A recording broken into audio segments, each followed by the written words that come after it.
Today I'm going to tie a bead head pheasant tail nymph. The hook I'm using is a Mustad R50AP size 14 with a small copper bead. The thread is the Uni-Thread 17/0 trico. Start the thread behind the bead and wrap it towards the point and stop where the thorax meets the abdomen and trim the tag. Next, take 4 to 5 strands of pheasant tail fibers. Match the tips, measure on top of the hook. The tail is the same length as the straight part of the hook behind the bead. Secure the tail at the start of the abdomen and wrap edge to edge towards the point and bring the thread back to the starting point.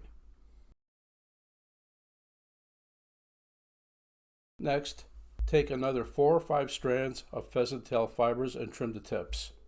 Secure at the starting point and wrap edge to edge back to the base of the tail and bring the thread back to the starting point.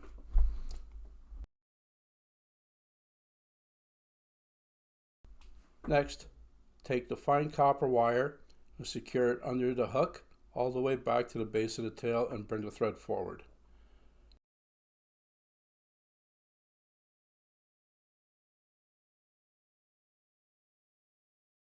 Next, wrap the pheasant tail fibers forward along the threaded area of the hook, slightly overlapped and secure at the thorax all the way to the bead.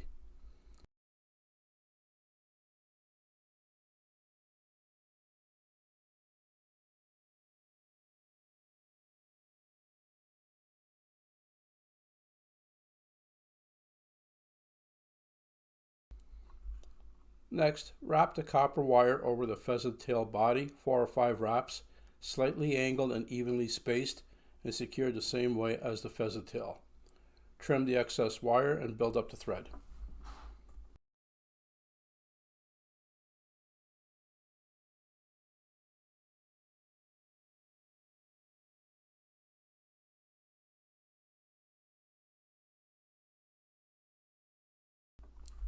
Next, take the brown scud back, trim the end to a point,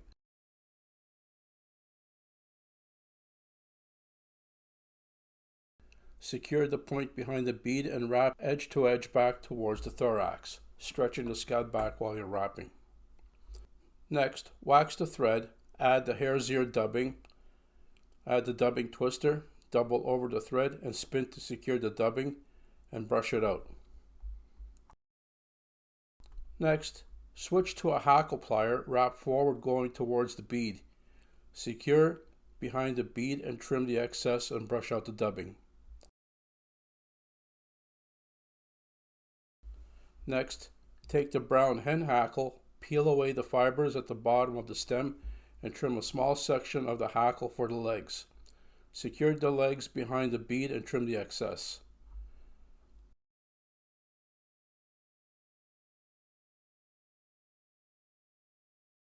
Next, fold over the scud back and secure behind the bead and trim the excess. Next, take the ultrafine brown dubbing and wrap it around the thread and wrap it over the threaded area behind the bead, whip finish and trim. Next, tilt the fly upward and add thin head cement in front of the bead. This will allow the cement to flow to the wraps without adding it directly to the material.